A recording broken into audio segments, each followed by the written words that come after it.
You are now listening to the Legends Lingo podcast, presented by CouchGuysSports.com. Here are your hosts, Al. You didn't ask him about that long? I was getting there, Beetle. What the fuck kind of host are you? I mean, you're burying the lead. Shit, dude. Someone Chris give her is- a chip, please. Powder, Yes, sir. and Matty D. And on top of that, now you have a triple effect. You have the Niners looking for a long-term answer with Jimmy G in-house. Maybe they don't want to spend the money on Jimmy G. Maybe he gets freed up because they go after a guy like Teddy Bridgewater, who now theoretically could be freed up. So there's a lot of dominoes to fall. Enjoy the show.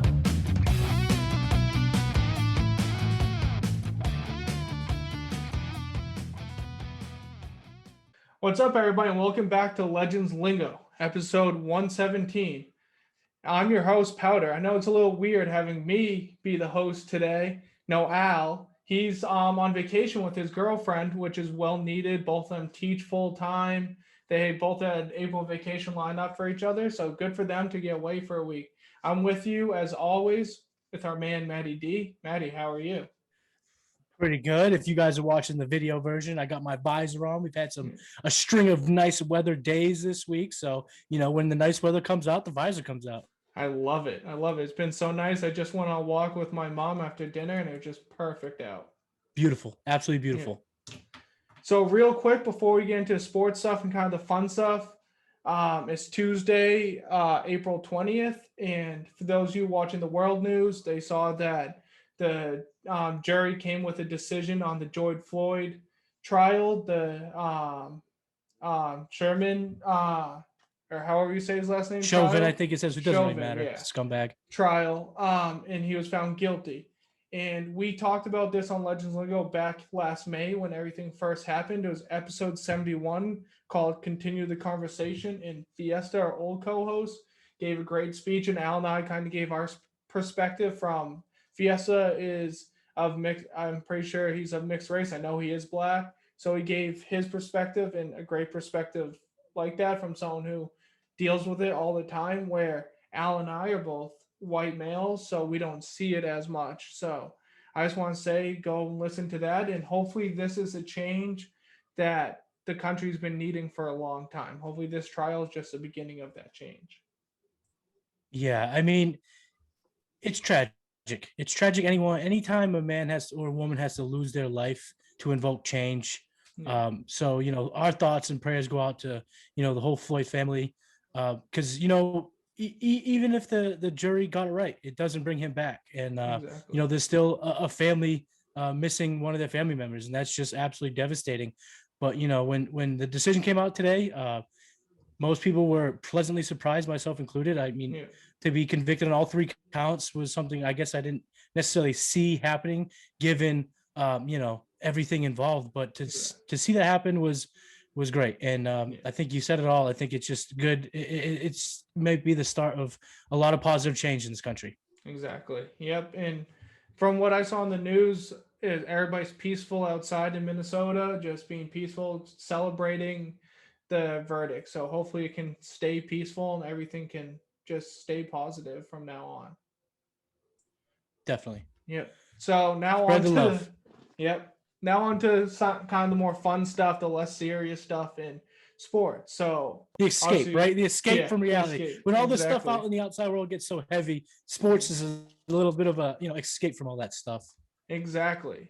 So like I said, we're recording on Tuesday night, April 20th, and the Red Sox are in first place, tied with the best record in the American League still.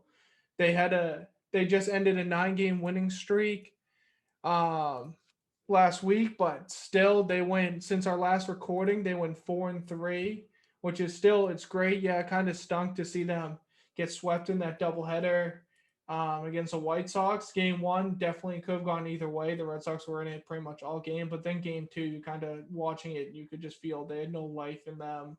They kind of just weren't ready for that game.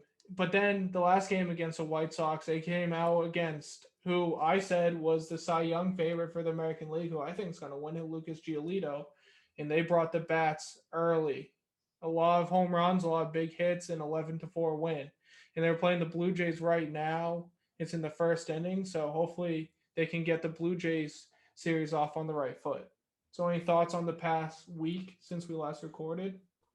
First, I'd like to give ourselves a round of applause because I think all three of us said 11-6 by the time we record next. Yep, I believe that's what we So said. we did kind of see it coming, if you will. Yeah. You know, the doubleheader loss on Sunday stinks because when if you play baseball, you can have a bad day, and when you have two games in that day, you lose them both. But the White Sox are a formidable opponent. They're going to be there all year. They're going to be someone that the Red Sox are going to have to get past more than likely if they're going to, go deep into the playoffs. So Exactly. splitting two with them is awesome. And like you said, bashing Giolito on Patriots Day, that is just a mixture of great vibes. I mean, Patriots Day, if you're in the state of Massachusetts, you know how great that day can be. So, and you get that 11:35 start for the Red Sox. They came right out. They wore their Boston jerseys, their white home jerseys that say Boston on the front, to be more specific. And they came out and they just absolutely trounced Giolito, and I think reaffirmed themselves as a powerhouse in the American League. Definitely. Yeah. What do you think of the yellow and blue jerseys they had during the weekend? I like them. I agree with you. I loved them. Yeah. I loved them from the beginning, and for two reasons. One, I've always kind of liked the UCLA jerseys their baseball team has. Yeah. I know it's not the same exact blue, but when I saw that, it reminded me of it, and I was pretty pumped about it. Yeah. And the second thing I really loved about it, it was not traditional Red Sox colors. Red Sox are one of those like old, like fundamental franchises that just never really got too crazy with their alternates. So to see something like that, something that really popped, was very cool. Something I thought was hilarious was the reaction on like Twitter. Yeah. Everyone hated him. And then when somebody made the comment, oh, it's the Boston Marathon colors, and they showed the finish line and the Boston Strong logos, everyone's tunes changed. And it was like, sometimes do a little research before you comment. Exactly. But that's a comment. That's a conversation for another night, I guess. Yeah. But overall, I love them. I might have to get myself one, or at least a hoodie or a hat or something. I actually, on Sunday, my mom's like, oh, I want to get you a hat. So we went to Lids, and they said all we have out is what we have, and luckily they had my size, and ended up getting myself a hat, and I actually bought my girlfriend a different hat. But cool, I paid for it, and I got they had on display one with the embroidered 617 on the side, and I was like, I love that. That looks really good on it. So I got the 617 in the same color scheme. So I had to get a hat because it just looks so good. It does look good. Did you get the fitted, or did you get the like the dad hat? No, I got the fitted one. Yeah, the on-field hat. Very cool. Yeah. That's probably where I would go to. Yeah. I don't wear fitteds as much as I used to, but I still would probably get the authentic on-field because that look is just too clean. I know, I agree. But back to the games.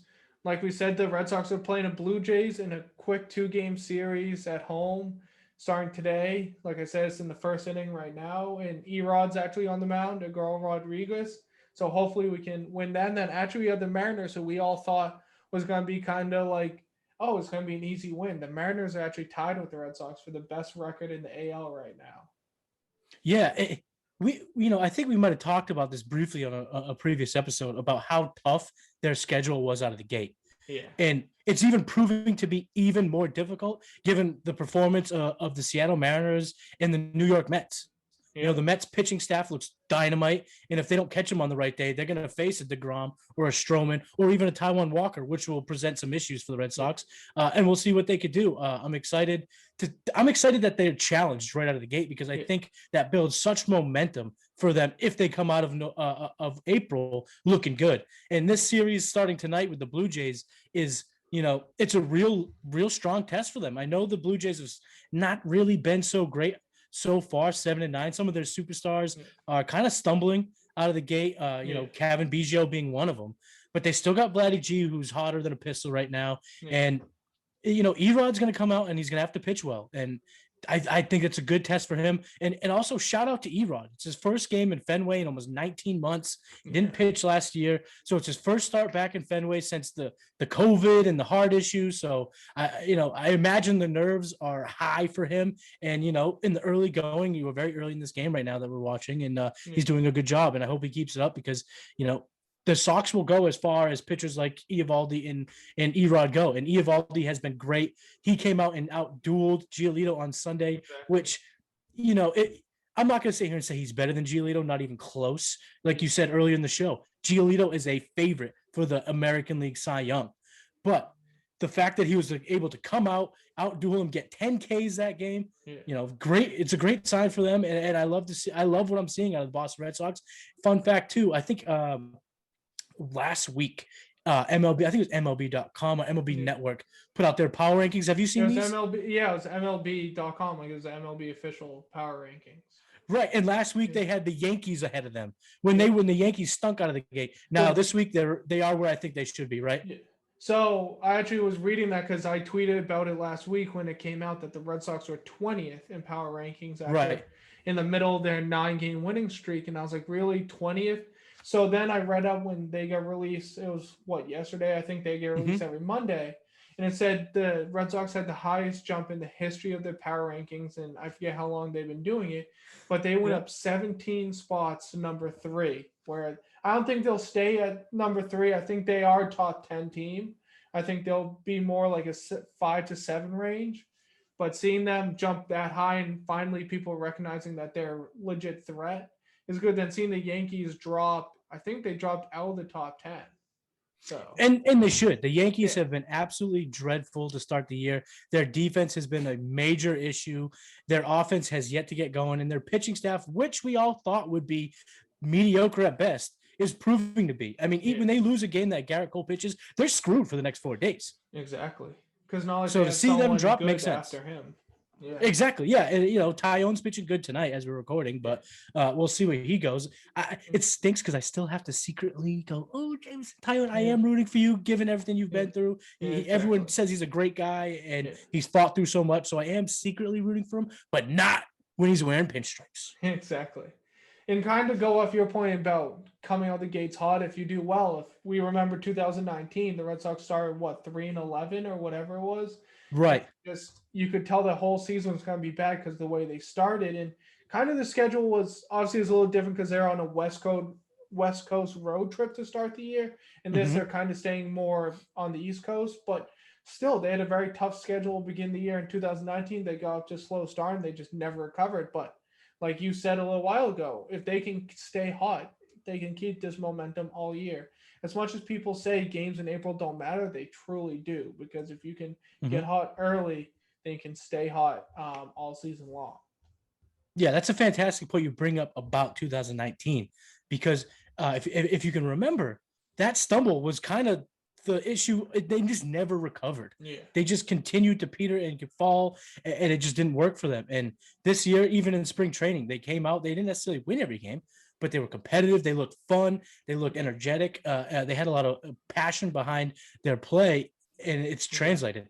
And what I love to see is when you look at their stats and you look at the players, JD, Devers, Hernandez, Verdugo, they're all mashing. And Bogarts, he hasn't really flashed the power. He actually hasn't had his first home run of the year, but the dude's batting almost 400. Oh, yeah. You can't complain when the guy's doing that in the middle of your lineup.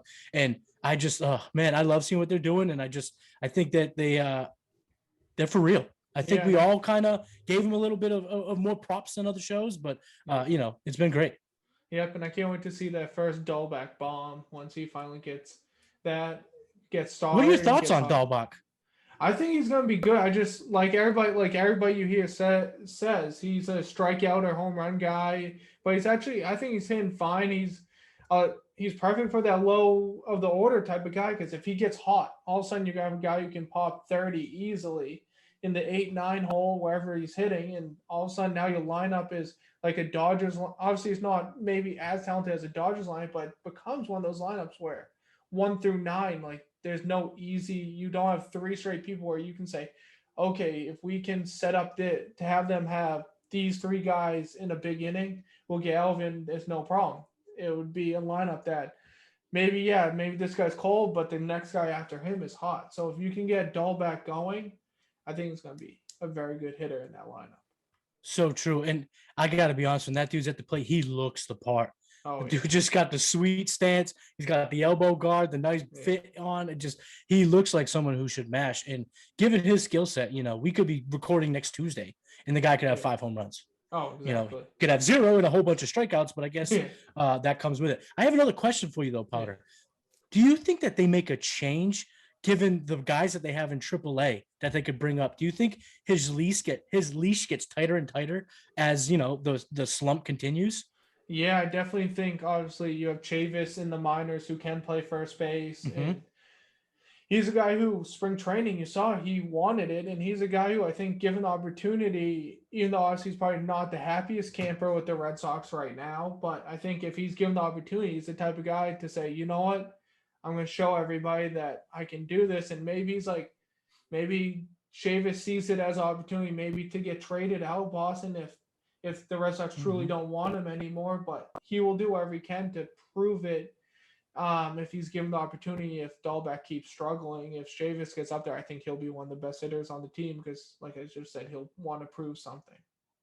Yeah, he does seem to have that kind of like I got to prove you wrong mentality. Yeah. And by all accounts down in Worcester right now, the kid looks in incredible shape. They said he lost some weight to kind of get more athletic and less power, and he's hit well. Another name that we've all heard throughout spring training is Jarren Duran. Yeah, and he hit 2 home runs the other night. I also think he could present kind of a problem in terms of Dahlbeck playing time, because if they call him up, now you have Marwin Gonzalez that can just start at first every day. Exactly. And kind of platoon there with stuff like that. So, Dahlbeck, I doubt that they're putting pressure on him, in the clubhouse or, when they talk to him. But if this power doesn't come and these Ks continue to rack up, they do have options. Exactly. And he probably in the back of his mind knows that, especially after being in spring training with Chavis and seeing how well he hit. Like maybe in the back of his head, he's like, oh God, if I don't start getting hot, I could lose it to someone like that. And like you said, Gonzalez has been hitting too. So he'll be easy switch just to first base and then have Duran go in the outfield. Yeah, I'm sure the winning kind of eases the hot seat for the Red Sox brass to make a decision. But if this continues, that also is going to kind of motivate them to put the optimal lineup out there. And if that involves a Duran or Chavis, maybe they make that change. But Dahlbeck with his potential, you got to let him swing it out because, like we said, in a week span, he could hit 4 or 5 home runs. Like he did, what was that? Was it last year when he hit the 5 home runs in 5 straight games? Was that? Yes. Yeah. Yeah. Yeah, you're right. Exactly. Yeah. So, exactly. Like you just said, we could be recording next week and you could do that again and have 5 straight games of home runs. And just you look at it and he's almost up top the leaderboard. Right. Exactly. I mean, it can happen that fast. Yeah. With a guy with that type of power. Yeah. All right, to move on to our next topic, kind of staying on the baseball side of things. If you've been following Major League Baseball and kind of what's happened the past week, there was a brawl between the Reds and the Cardinals that got started. So it kind of got started the day before and leaked into the next day where Nicholas Castellanos got hit by a fastball, kind of took exception to it. And then I think it was either the same game or next game. He hits a home run, kind of pimps it, and then the pitcher comes back and hits him his next at bat. He gets all the way third, and then a pass ball scores him. And when he scores, he flexes on the pitcher, like goes, "Let's go!" If you're watching the video, see me kind of flexing on the pitcher. And it was a nice guns, pitcher. by the way. Yeah, thanks. And the pitcher kind of looks at him like, "What's going on?" Like, kind of didn't start anything, but kind of words were exchanged. It was more between Yadier Molina and Nicholas Castellanos, and then both benches clear, but no real punches were thrown or anything like that. So fast forward a couple of days, Nicholas Castellanos was handed a 2-game suspension, and everybody on Twitter was on an uproar like, why would he get suspended? And there's pictures of Yadi's hand around Castellanos' neck a little bit, and everybody saying Yadi should be suspended. So then Castellanos appeals. And the appeal today got denied. So now Castellanos has to serve the 2-game suspension. So I'll let you give your thoughts, Matty, and I'll give mine, and just what you thought of this whole situation. First, I think there's a lot to kind of really unpack here, and I'm sure we're going to really dive all in. But first, the incident in itself, it was not a big deal. He was pimping some home runs, and he was doing a fantastic job at that, by the way. Oh, yeah, I love it. Great job pimping home runs. Then he gets plunked. Fine. Retaliation. No harm. Like, no one's hurt here. They're all adults. It's fine. Then he scores and he flexes, and it was a bang bang play where the pitcher fell on him. So he's breaking towards home, so his adrenaline's pumping. Yeah. There's not really a collision, but there's a kind of a bumping into each other, whatever you want to call it at home. He kind of lets a roar out, and it causes everyone to kind of get their panties in a bunch and storm the field. No one was hurt. There were no real punches thrown. And I don't think it looks good on the game to penalize somebody for bringing excitement. Exactly. Baseball is a sport that needs all the eyes that they can get. And when Nick Castellanos was doing that, I saw him on Twitter, alongside highlights of basketball and other things that are going on that are more popular, in terms of the entirety, so seeing him get suspended, everyone thought it was a joke, thought he would appeal it and it'd be gone. The fact that they held it up is just kind of like, man, this is no fun. Yeah, exactly. Kind of my thoughts exactly like you said. Baseball is preaching let the kids play, and kind of want people to pimp home runs and show their emotion, show their character, but one player shows their character in a way they don't and next thing you know, they suspend him and everything. And I like if they came out and said it was because they're trying to be strict on COVID and they don't want teams charging the field or anything like that, then okay. But it just like you said, it doesn't look good for Major League Baseball that they suspended guy for just showing emotion, because like we both said, there's no punches thrown, no one got hurt. It was kind of just everybody just wanted to say hi in the middle of the field. I don't know, just yeah. Everyone's like, oh, how do you do? Nice weather we're having, aren't we?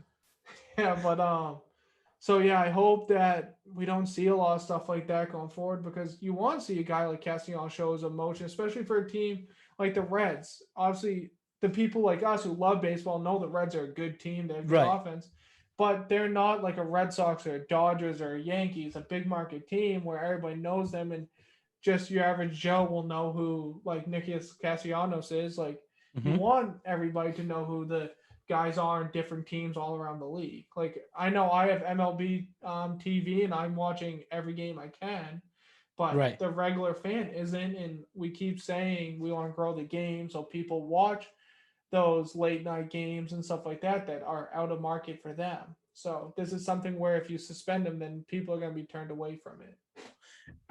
Maybe I should have looked this up, but I haven't looked at the actual verbiage used. Have you seen that, Powder? I have not.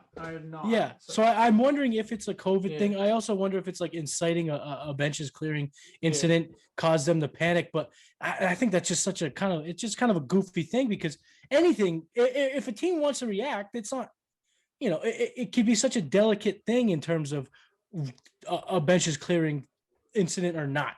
Exactly. I mean, if there's a rivalry between two particular teams that spans out throughout the entire season, and at the end of the year, just one single incident causes everyone to run on the field, are we going to now start throwing out 2-game suspensions like it's Tic Tacs? I know. That's just something I don't think that's a good Pandora's box to open if you're Major League Baseball. But it just, in terms of, it's just like when this freaking league, man, they can't stop shooting themselves in the foot. Exactly. They have something like this where Castellanos came out of the gate smoking hot. He was pimping home runs. People were really enjoying just the spectacle of the Cincinnati Reds start. And then something like this happens, and it's like, oh, that sucks. And you also think too, like, what if you had tickets to, one of these D-backs games that he's going to miss? Yeah. You're going to now miss out on the best player on the team. Yep. And it's like, if you, spend a whole bunch of money, say you had your kids going and stuff, you might look at the MLB and be like, screw you. What am I? You just ruined our time, so screw you guys. And I just think it's stupid, and it doesn't send any message. No player is looking like, oh, I'm not going to flex on a pitcher now because I might it did nothing except make them look bad. Exactly. Yep. Because like you kind of just said, like I just wrote my article about the Dodgers and Padres rivalry heating up, and like you saw Kershaw come out and yell at Profar about Profar trying to intentionally hit a catcher to cause catcher's interference. And like maybe a couple series down the line when they meet again, maybe later in the season, and the Dodgers are one game and it's a tense game. If there's like, they just have a benches clean incident, but no one really does anything, but now they're suspending players on those two teams because they did it with Castellanos, like they should keep the same thing for everything. So like Yeah. I just hope we don't see that in a series like that where it really matters between those two teams. Oh, definitely. Yeah. You don't like anytime the league steps in on a situation and in my opinion oversteps their power or over exaggerates their power. It just no one likes that. Yeah. No one likes the optics on that. So, MLB just be better. Yep. Rob Manfred be better. Exactly. We can go on about Rob Manfred being better forever. But you know what? But you know what is good? What's A&B good? Burgers Kitchen and Bar located in Boston. As we've talked about the last couple weeks, Legends Lingo is now sponsored by A&B Kitchen and Bar located in Boston, and it just reopened a couple weeks ago, and it's located right across the street from the TD Garden on Causeway Street.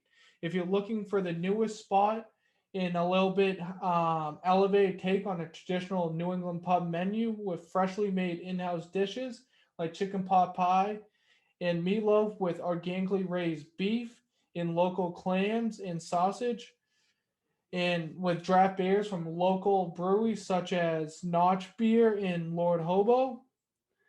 And it's also a perfect dining experience, whether you want to be outdoors. It has a raised patio that overlooks either the TD Garden or the Zakin Bridge, or indoors.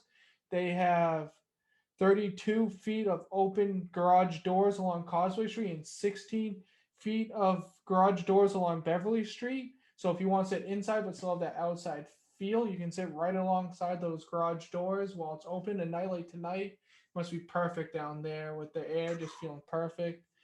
And now when they reopened, they got 9 70-inch TVs all around the restaurant, so you cannot feel like you're at a bad seat around the whole place.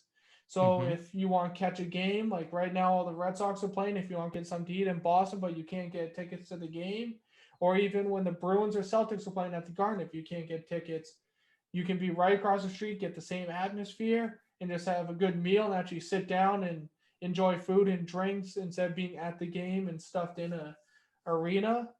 So they're open Monday through Sunday at 3 p.m. But if there's a day game, then they'll open at 11 a.m. So again, that's A&B Kitchen and Bar located in Boston, right across the street from TD Garden. We thank you for your continued support. And like I said, every week, I just have to have a meeting with their owner about getting us a promo code so we can have something for our loyal listeners to go and eat there. Tell him once that promo code is up, I will be heading up to Boston to get myself an A&B burger because it sounds delicious. Awesome. Yep, it is. It's truly my favorite restaurant, and I'm not just saying that. It's just the best burgers I've ever had are there. I am now hungry. Thank you, Potter. Yeah, no problem. So to transition to our last topic of the night, we're going to talk about another hot Boston team, the Boston Celtics. They had a 6-game winning streak snapped last night at the hands of the Chicago Bulls, but before that, they were playing unbelievable basketball. Like on, what was that, Saturday night, they played the Golden State Warriors and just had a duel of two superstars between Steph Curry and Jaylen Brown. Jason Tatum, my bad. Tatum, yeah. And Jason Tatum. Both superstars, scoring, it's okay. Yeah. Both scoring over 40 points. I didn't get to see the whole game, but I happened to get out of the shower after date night with my girlfriend, and the Celtics game was on, and I just happened to see the last like 5 minutes of the game where Steph and Tatum were going back to back on shots, and that ridiculous shot Steph had in the last minute where he was double teamed and shot it over 2 guys and swish it. Like, I just thought the Warriors were going to somehow come back and win it, but the Celtics showing that they're a very good team and they can withstand one of the best players, and they even beat the Lakers a couple days before that. So seeing the Celtics play well is a great sign. What have you seen from them? Their last game that they played against Chicago Bulls was kind of a stinker. The Bulls have been struggling over the last couple of weeks, but it's going to happen. But I want to talk a little bit about that Warriors game that you brought up, because that was it was a great basketball and it was a great duel. And what I loved about it was the 2 superstars that you just brought up. They weren't just hucking up shots. And they didn't both just shoot the ball 50 times to get their 40 points. Steph Curry took 27 and Jason Tatum took 25 shots. both guys, 15 and 16 field goals made by, one of each of those guys it's spectacular to watch. Curry is just an absolute beast. I mean, that kid is dynamite out there. He's so fun to watch. And, it was a great win because it was an up and down battle. They went down in the first quarter and battled their way back. And that's what you want to see, because that's the type of games that they're going to have to win if they want to get a good seed and make a deep run in the playoffs. And they're going to have to, it's going to come on the back of Jason Tatum and Jaylen Brown. They're the superstars of this squad. So to see that was fantastic. And, they did that without Jaylen Brown on the court. So kudos to them for facing a little bit of adversity and still getting the win. I really like to see that. And the game, the Lakers win was without LeBron, without AD, that's fine. But either way, the Lakers as a rival, they're going to get up to play, and that team is good all around. That's why they're the reigning NBA champs and why they're the favorites again this year, in my opinion. So to get some wins is good, because when you do have a stinker like you had the other night, it hurts a little bit less because you racked up some wins before it. Exactly. Yeah. Like you just said, seeing that Warriors game, just seeing everybody play well and then finding a way to win a game. But obviously you hate to see that loss, but hopefully they have back-to-back. They're at home against Phoenix on, was that Thursday? Yep, on Thursday. Mm-hmm. And then they're at Brooklyn on Friday. So hopefully they can beat Phoenix.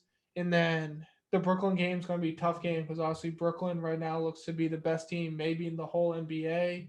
Obviously, if the Lakers are fully healthy, then it could be between them and the Lakers, but the Nets look to be the best team right now. So hopefully they can kind of put that loss last night behind them and win a couple more games coming up, because as it gets closer to the playoffs, what is it? Is this the last month or do we have games? So we just have it's about 15 games left. I think it's like 15. Yeah, so it's a little less than a month left. It ends on May 16th. It's their last regular season game. Mm-hmm. So hopefully they can get some quick wins to stay hot, to get hot at the right time, because you never, like in any playoffs, like obviously basketball is one of those sports, a lot of times a better team wins, but not all the time. In any sport, it's who gets hot at the end. Who is the hottest team at the end of the regular season brings it into the playoffs. So maybe they can get hot in the next month and just keep it going to the playoffs. Oh, certainly. And, of course it's kind of different circumstances, but it makes me think about the Miami Heat of last year. Exactly. They weren't the best team going into the playoffs in that, but made it all the way to the final and took the Lakers. I think it was into game 5 or 6. They put up a good fight and they beat the Celtics. So, like you said, you got to get hot at the right time. They are playing way better basketball. That win, I think it was a week ago Sunday or so, against Denver in Denver. They were getting trounced and they continue to bat. The final score, they almost beat them by 20. They ended up kicking the crap out of them. So that's just a tough win. And those are the things you like to see, the team do and perform down the stretch. Tough wins and getting those games and getting the W's in those games. Yep, exactly. That's, like you just said, is what we like to see. Any closing thoughts before we head out for the night? No, I think we kind of covered it all. Baseball's kind of rolling, which is my favorite sport. So I'm glad to see that. Basketball is going into the home stretch, and we have hockey going into the playoffs soon as well. And the NBA and the NFL draft is coming up. So if you're a sports fan like us, now is maybe the best time of the year. Yeah. Oh, definitely. Real quick, I just got the MLB notification. Bo Bichette hits a solo home run in the 4th inning. Blue Jays up 1-0. Kid's good at baseball. Yeah. Bo Bichette's good. It is what it is. It's going to happen. Yeah. So the NFL draft is starting a week from Friday. I'm sure next Tuesday when we have Al back, we have the full crew back, we'll discuss everything coming up to the NFL draft. Hopefully the rumors are Patriots want to trade up to get a quarterback. Hopefully we see that. Everybody in every mock draft I'm seeing now shows the Patriots drafting or trading up to get a quarterback. So hopefully that comes through and we see the Patriots get a good young quarterback. But we'll probably discuss that next week because that'll be the week of the NFL draft. So absolutely. If you have nothing else, Again, I'm your host, Powder. No Al tonight while he's on vacation. And as always, I'm joined with Matty D. Make sure you go eat A&B burgers. They're delicious. Yep. Well, I don't know if they're delicious. They sound delicious, though. Yeah. One day, like Al said, once COVID's a little more gone and everything, we'll meet up at A&B in Boston and maybe catch a game at the Garden or something. Can't wait. Yep. But if nothing else, I'm Powder, and that's Matty. We'll see you next week for episode 118. Yes, sir.